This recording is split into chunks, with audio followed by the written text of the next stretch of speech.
¿crees que el mundo va a mejor o a peor?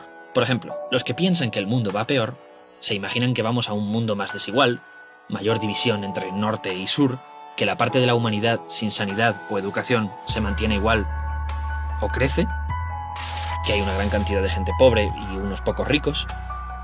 Los que piensan lo contrario suelen imaginar una división menos radical, un mundo más igualado, digamos. Y muchos piensan que la pobreza extrema va a ser erradicada dentro de poco. Vamos a averiguar quién tiene razón. En 1960, el 60% de la población mundial vivía en situación de pobreza extrema, o sea, con menos de $2 al día. ¿Crees que en estos años se habrá reducido ese número? ¿Habrá crecido? ¿O se habrá mantenido igual? Bueno, pues se ha reducido muchísimo. Hoy, solo el 10% de la población mundial vive bajo pobreza extrema. De hecho, la riqueza mundial no está dividida entre una gran parte de la población pobre y una minoría rica. Eso fue hasta los años 60. Ahora la mayoría de la población tiende a agruparse hacia el centro. Educación. En los 60 solo tenía educación básica un poco más de la mitad de la humanidad. Hoy la tiene el 86%. Aquí también parece que hemos mejorado, ¿no? En los 60 estar vacunado contra cosas como la difteria, la tosferina o el tétanos era muy raro. Esto significaba cosas como que de cada 100 niños, 20 morían antes de los 5 años. Hoy el 86% está vacunado. Solo un 4% de los niños del mundo mueren antes de los 5 años. Espera, entonces, ¿por qué tenemos muchas veces la sensación de lo contrario? De que el mundo va a peor. En sus vídeos, el estadístico Hans Rosling lo explica mejor que yo. Sufrimos de algo que podríamos llamar pesimismo social. Cuando no sabemos algo sobre el mundo, nuestro cerebro suele creer que estamos igual que ayer o que estamos peor. This may sound logical, but it's wrong. It's the other way around. Pero como has visto, solemos estar mucho mejor de lo que creemos. Es más, si retrocedemos, vemos lo espectacular que es el salto. El 94% de la humanidad vivía en extrema pobreza hace 200 años. ¿Cómo hemos conseguido avanzar tanto?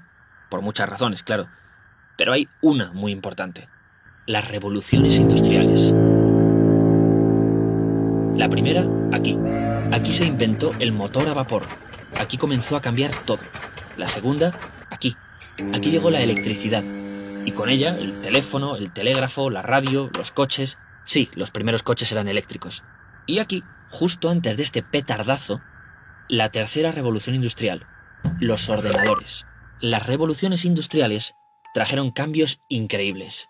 Primero, prácticamente se cargaron a los artesanos, la gente que hacía, por ejemplo, ropa o muebles. Una persona se encargaba de todo el proceso. Diseñar, fabricar, vender. Ahora, para cada pequeña tarea, había trabajadores especializados que hacían el trabajo mucho más rápido con la ayuda de una máquina. Para entrenar a esta nueva clase de trabajadores apareció el sistema educativo moderno. Pero ya hablaremos de eso más tarde.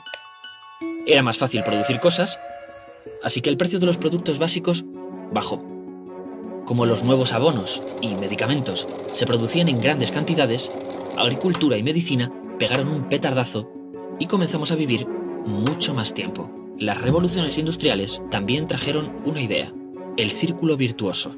La producción crecía, gracias a los avances tecnológicos y a la mano de obra más preparada, subían los sueldos de esos trabajadores, aumentaba el consumo, porque había muchos productos y gente con mejores sueldos, las empresas obtenían más beneficios, así que se buscaba aumentar más la producción, para lo que se contrataba más gente, se seguían subiendo los sueldos y así eternamente.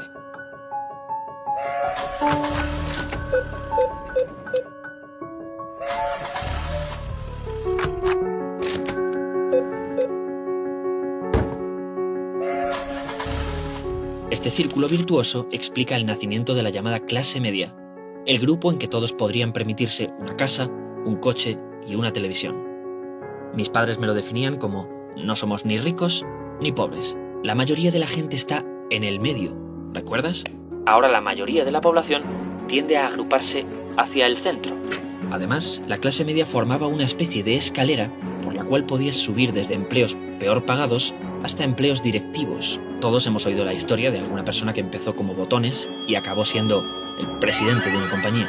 Pero mirando el círculo virtuoso, a alguien se le ocurrió otra manera de obtener beneficio sin tener que aumentar los sueldos de los trabajadores. Deslocalizar, llevarse la localización de la fábrica a países donde los sueldos eran más bajos.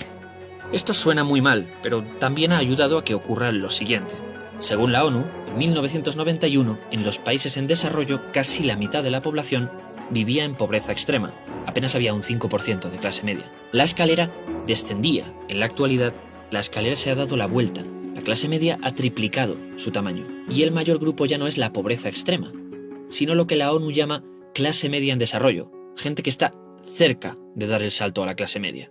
En el mundo desarrollado, el empleo perdido por la deslocalización se compensó porque coincidió con el boom de los servicios privados, como tiendas, comunicaciones, turismo, hostelería, bancos, pero también del Estado, como la salud o el transporte público, que contrataron a toda esa gente. Bueno, vamos a resumir un poco. Entonces el mundo va a mejor, ¿no? Y nos espera un futuro brillante. Clase media para todos.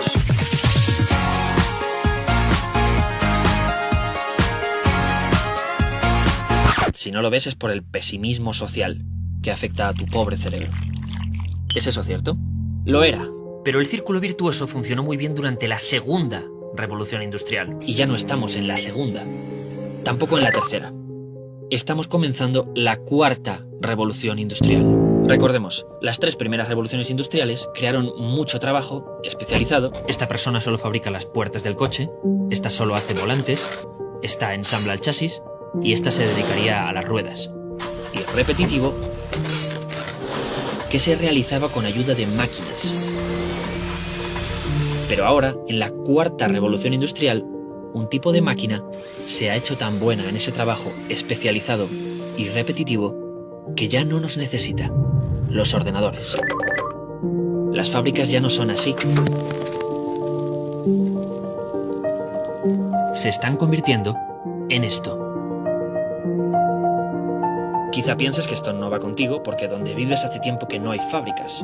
Pero es que esto no ocurre solo en las fábricas. Cada vez generamos más información al día. Hoy tu móvil permite saber dónde estás, qué has comprado, qué has leído, con quién te has relacionado, pero también los electrodomésticos, los vehículos o los robots de las propias fábricas envían datos a las compañías sobre su estado, cuánto se usan, cómo se usan, lo que llaman Internet de las cosas. Hasta ahora, para procesar todos esos datos, hemos tenido enormes departamentos de contabilidad, administración, marketing, mantenimiento, millones de personas haciendo trabajo especializado, repetitivo y de datos. Pero ahora tenemos a alguien al que le encanta el trabajo especializado, repetitivo, de datos, obedece ciegamente y no cobra un sueldo ni descansa. Bingo, los ordenadores. ¿Cuánto trabajo especializado y repetitivo hay en nuestra sociedad? Hay estudios como este de la Universidad de Oxford que dicen que en Estados Unidos un 47% del empleo es así, especializado y repetitivo. En países como España, estudios como este hablan de cifras en torno al 36%. Estamos diciendo que cerca de la mitad de nuestro empleo podría ser realizado por ordenadores. A esto lo llaman automatización del trabajo. Ahora, atención, la mayoría de ese empleo repetitivo y especializado se paga con sueldos de tipo medio. Ni de ricos ni de pobres. O sea, clase media de libro. Al cargarnos el empleo repetitivo y especializado, estamos cargándonos la clase media. Principalmente. Realmente los ordenadores no distinguen entre ricos y pobres. También se van a cargar empleo de clase alta. En medicina hay ciertas especialidades en las que se dedica mucho tiempo a comparar grandes cantidades de información de un paciente tras otro, tras otro, tras otro. Repetición, especialización y datos. Y ya sabes a quién le flipa esta mierda. Vale, de esto va el vídeo. De que los ordenadores, o robots, o algoritmos, o inteligencia artificial, o como los quieras llamar, nos van a robar el trabajo. No exactamente. Como recordarás, ya en la primera revolución industrial, las máquinas acabaron con los artesanos, pero crearon cientos de nuevos puestos de trabajo para manejarlas. Hay estudios como este que dicen que en los siguientes 4 años la automatización destruirá 75 millones de empleos. La última gran crisis destruyó unos 30 millones. Pero creará 133 millones de empleos. En las fábricas desaparecen los trabajos rutinarios. Pero se necesitará gente que supervise, programe o diseñe los robots. En el resto de empresas pasa lo mismo. Un programa de ordenador puede acabar con miles de puestos de trabajo, pero se necesitará gente para supervisar los programas y algoritmos y tomar las mejores decisiones. O sea, creamos nuevos puestos de trabajo y muy bien pagados. El problema es que requieren de un nivel de estudios también alto, y eso no se lo puede permitir todo el mundo.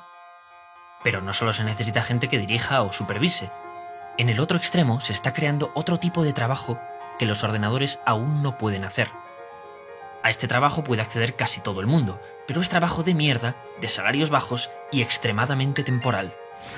Piensa en los riders de comida rápida o en las apps donde la gente realiza tareas de todo tipo por 20 euros, lo que el profesor de economía Guy Standing llama el precariado.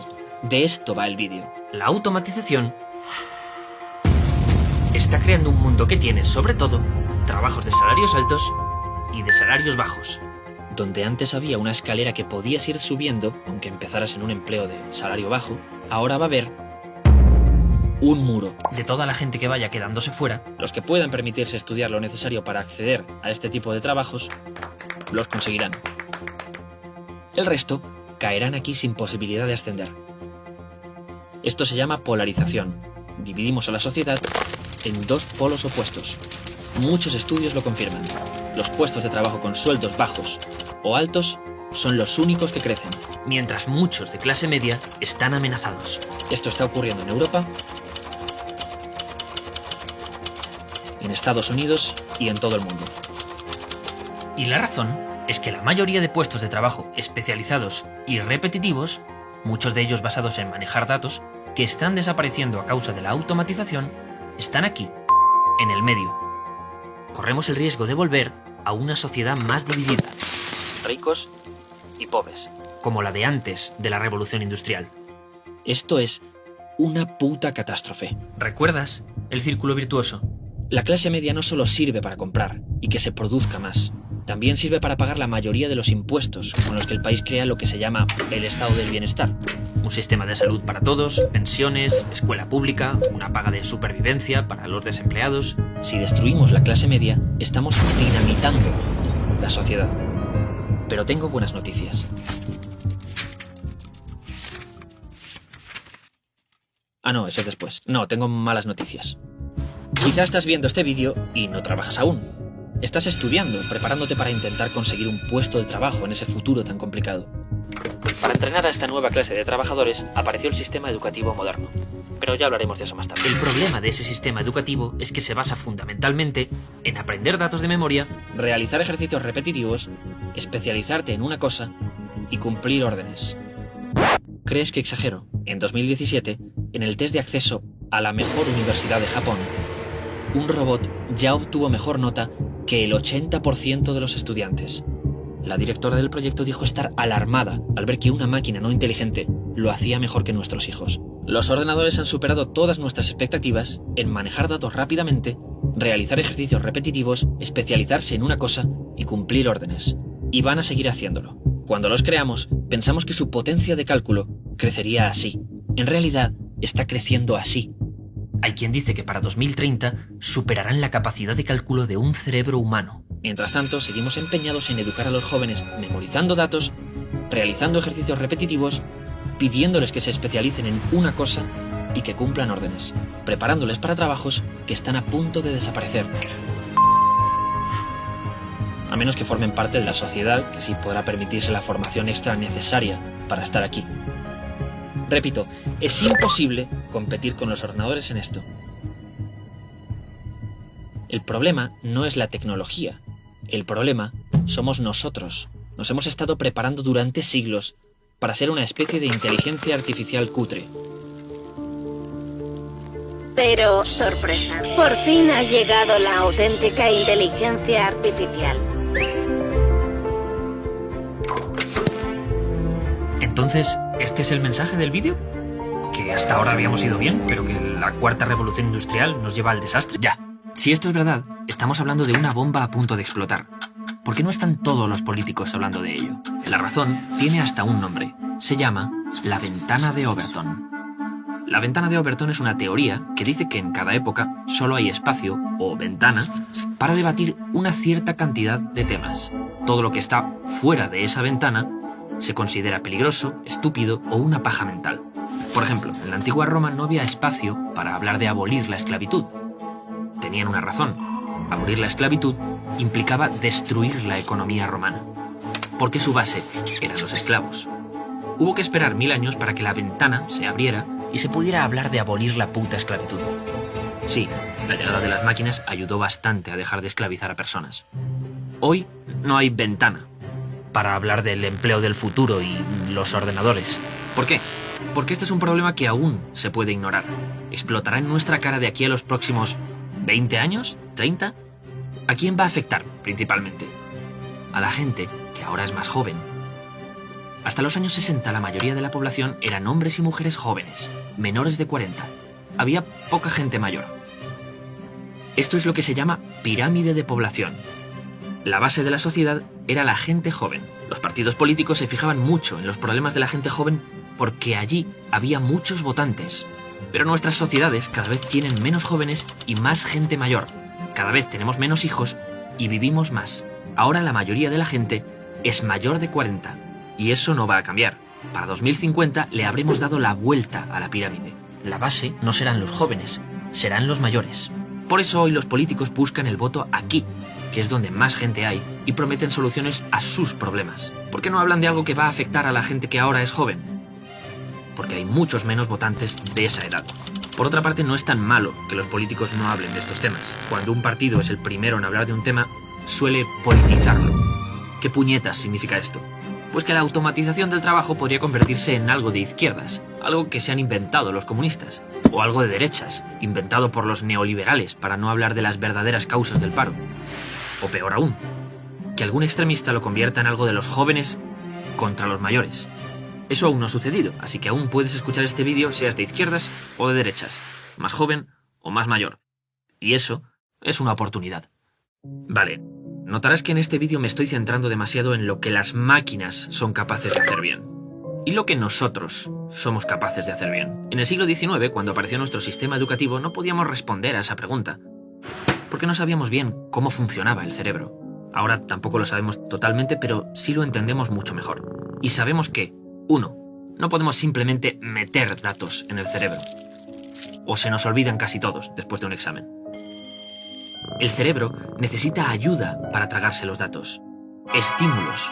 Los mejores estímulos son emociones. La sorpresa o la felicidad hacen aparecer en nuestro cerebro la dopamina, que nos ayuda a aprender y a relacionarnos con otros humanos. 2. Realizar ejercicios repetitivamente hasta que creamos un hábito no tiene por qué ser malo, pero las máquinas son mucho mejores que nosotros con lo repetitivo, lo predecible. Sin embargo, algo que se les da de culo es manejar lo impredecible. Para hacer su trabajo, un robot necesita que todo ocurra como se espera. De lo contrario, no tendrá ni idea de qué hacer. Un humano puede improvisar. Se nos da bien. Pasa lo mismo con la especialización. No es mala de por sí. Pero algo que de momento solo somos capaces de hacer los humanos es lo contrario. Cruzar cosas diferentes. Mucha de la gente que consideramos genios lo son no porque fueran los mejores en una cosa, sino porque mezclaron cosas muy distintas entre sí.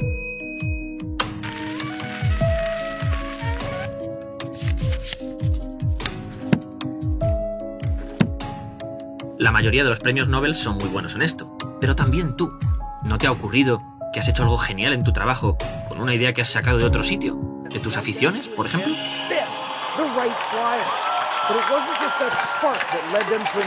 4. Sobrecumplir órdenes.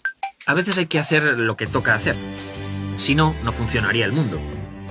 Sin embargo, nunca podremos ser mejores que una máquina en cumplir una orden. Si la máquina tiene electricidad, siempre obedece. Pero nosotros tenemos una cosa muy rara, el pensamiento crítico. A veces, en lugar de hacer lo que se supone que debe hacerse, probamos otra cosa. De ahí salen locuras. Lo ha dicho Jesús. Pero también avances increíbles. ¿Por qué no se nos entrena en usar el pensamiento crítico? Un apunte más. Nuestra educación es competitiva. Da mucha importancia a las notas, convierte a los alumnos en unidades desconectadas que compiten entre sí para ver quién es mejor en esto. Pero el psicólogo David Kolb dice que somos muy diferentes para ponernos a competir en clase. Algunos son buenos con la teoría y los libros, sí, pero otros aprenderían mejor observando lo que ocurre a su alrededor. Otros necesitarán más de emociones y creatividad. Y otros aprenderán mejor haciendo cosas en el mundo real.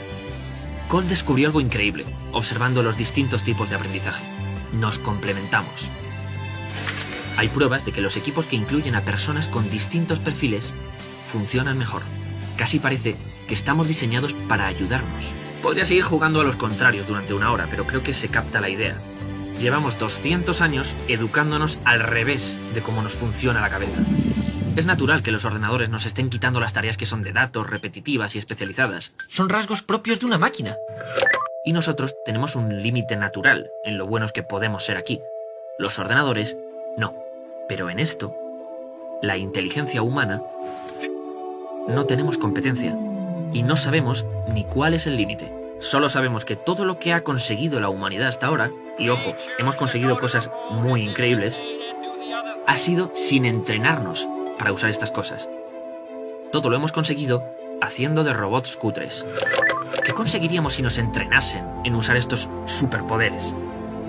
Aparte, ¿tiene sentido seguir compitiendo con la máquina en cosas que ni siquiera se nos dan bien? ¿No sería mejor que nos liberasen de estas tareas y poder dedicarnos a ser mejores humanos? Ojo, somos complementarios. Dos humanos trabajando así no sumarían, se multiplicarían el uno al otro. Estamos acojonados por entrar en la era de la máquina, pero ¿y si las máquinas fueran la clave para tirarnos de cabeza a la era de los humanos? Repito, ¿qué conseguiríamos? Pero volvamos a la automatización. El trabajo que no es repetitivo y especializado, o sea, el trabajo que no les gusta a las máquinas, puede dividirse en su mayoría en dos. Estos trabajos requieren habilidades que solo podemos realizar los humanos, como entender muy bien a las personas, mezcladas con habilidades manuales. Ejemplos podrían ser camareros, trabajadores del hogar, cuidadores de niños o personas mayores, de los que cada vez habrá más, o un peluquero. Mezclar lo físico y mental no es para las máquinas, que funcionan mejor especializándose en una cosa. Además, en ciertas de estas tareas preferís ver a humanos que a máquinas. El problema, como ya te dije, es que aunque estas tareas son bastante especiales, solo podemos hacerlas nosotros, las pagamos de culo. Los trabajos que pagamos bien son estos otros, que además de capacidades del cerebro humano, como saber liderar un equipo, requieren un alto nivel de estudios. Aquí también hay menos riesgo de automatización, porque el futuro son humanos apoyados por máquinas. Ejemplo, los cirujanos humanos, además de saber mucho del cuerpo humano, tienen capacidades tan importantes en una operación como manejar lo imprevisible. Y si además usan brazos robóticos, pueden realizar operaciones mucho más complicadas. Esto es interesante, no es solo que las máquinas puedan liberarnos aquí, también pueden hacernos llegar más lejos aquí. Bien, sabemos que una cantidad dramática de este trabajo va a destruirse. De la gente que vaya quedándose fuera, algunos tendrán el nivel de estudios necesario para pasar aquí, pero seguramente la mayoría iría a parar aquí. Para no dividir la sociedad en dos y no perder la clase media que tanto nos ha costado conseguir, ¿qué hacemos? ¿Obligamos a pagar mejor estos trabajos, ya que no hay ningún ordenador capaz de hacerlos? Hay expertos que dicen que quizás sería necesario dar un sueldo básico a toda la sociedad, para que si la automatización te deja en la calle, no cojas el primer trabajo de mierda que encuentres y puedas estudiar y reciclarte en algo mejor pagado. Sin embargo, ni esos expertos se ponen de acuerdo en de dónde saldría el dinero para algo así. Hasta se ha llegado a proponer que los robots paguen impuestos para sostener el estado del bienestar. Pensiones, escuela pública, una paga de algo complicado, porque ¿qué es un robot? ¿Un brazo mecánico? ¿Programas de contabilidad? ¿Una app de música es un robot? La realidad es que no acabar dividiendo la sociedad en dos es un reto muy difícil. Para acabar, ¿te acuerdas de esto? Preparándoles para trabajos que están a punto de desaparecer. Este es otro de los mayores problemas de nuestro sistema educativo, la empleabilidad. El sistema educativo está preparando a los jóvenes para el empleo que hay hoy, pero mientras estudian, el mundo cambia y quizá cuando salgan a trabajar, el empleo para el que los hemos preparado ya no existe. Sin embargo, lo que sí habrá serán empleos que no existían cuando empezó a estudiar, como biohacker o policía meteorológico. Hay tantas dudas sobre el empleo del futuro que se leen cosas como que el 65% de los empleos que ocuparán nuestros niños aún no se ha inventado. Otros dicen que el 75%. En realidad, Nadie tiene ni puta idea, pero la pregunta es clara. ¿Cómo vamos a prepararte hoy para algo que no aparecerá hasta dentro de 10 años? Este estudio lo que ha hecho ha sido examinar las habilidades que te piden en más de 900 trabajos y han identificado las 10 que más están creciendo. ¿Sabes cuáles son algunas de ellas? 1. Comprender las reacciones y emociones de los demás. 2. Resolver problemas que no hayan ocurrido antes. 3. La creatividad, o sea, ser capaz de generar ideas nuevas. 4. La capacidad de complementarse con personas que piensan distinto. Y sorpresa, el pensamiento crítico. Tal cual. Y el estudio dice que el top 3 para 2020 será este. ¿Cómo están tan seguros? Pues porque nadie sabe cómo serán los ordenadores del futuro. Pero sí sabemos cómo serán los humanos del futuro. Así. Estas habilidades nunca pasarán de moda. ¿Pero a ti te las han enseñado? Porque a mí no. Vale. O sea que no solo estamos enseñando a la gente a ser robots cuando ya tenemos robots. No solo no estamos enseñando las habilidades que se nos dan bien a los humanos. Es que las únicas habilidades que sabemos seguro que se necesitarán en el futuro son esas. Además, si te fijas, este vídeo son básicamente preguntas. ¿Cuánto tiempo tenemos para evitar esa sociedad polarizada? ¿Cuánto empleo se destruirá? ¿Cuánto se creará? ¿Será de calidad o de mierda? ¿Qué ocurrirá si se rompe el círculo virtuoso? Pero a estas preguntas no podemos contestar solo con datos. No son preguntas de lógica o matemática, sino que tocan precisamente aquello que nos hace humanos. ¿Cómo protegeremos a la gente? ¿Qué consideras justo? Se necesitan humanos para responder a ese tipo de preguntas. ¿Dónde están esos humanos? Desperdiciados, programados para hacer de robots. Encima, esta información puede ser peligrosa. En malas manos puede convertirse en un discurso contra las máquinas. Y no habríamos conseguido nada de esto sin máquinas. Es evidente que un vídeo no puede responder a tantas preguntas, pero sí hay algo que puede hacer. ¿Recuerdas la ventana de Overton? Mientras hablo, esa ventana sigue cerrada. Los políticos, la gente a la que elegimos para que resuelvan los grandes problemas, no están hablando de esto. Nos toca a nosotros pedirles que lo hagan.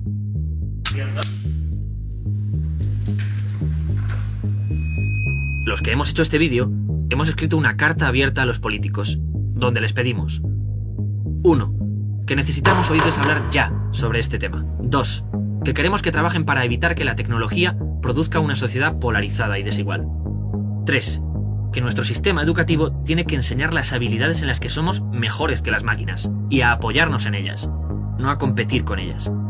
4. Que queremos que nadie tenga que ser un robot de segunda categoría, que la tecnología tiene que facilitar nuestros trabajos, hacerlos más humanos. 5. Que las empresas tienen que cumplir su parte, invertir en tecnología, pero a la vez enseñar a sus trabajadores habilidades en las que ningún robot les supera, sino les complementa. Y alguna cosa más que creo que va a gustarte.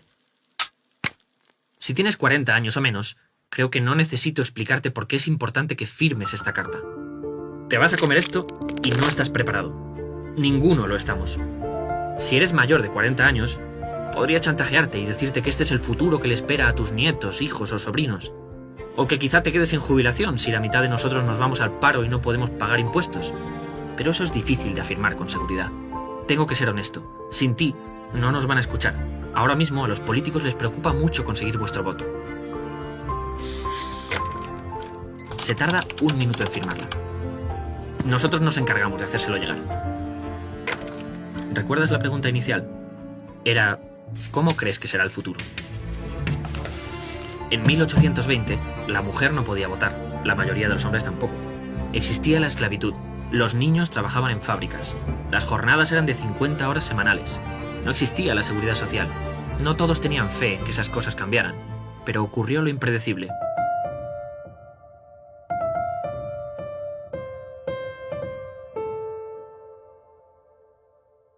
No sé si te has dado cuenta, pero el círculo virtuoso tiene trampa. Cuando sube la producción en una empresa, los sueldos no suben automáticamente porque sí. La gente tiene que unirse para pedirlo. Los economistas que hablan del círculo virtuoso reconocen que solo se puso en marcha porque llegaron a un acuerdo empresas, Estado y trabajadores. No debería estarle preguntando cómo crees que será el futuro a un humano. Una máquina quizá hasta puede predecirlo mejor que tú. La pregunta es: ¿cómo te gustaría que fuera el futuro? Porque eso solo lo puedes responder tú.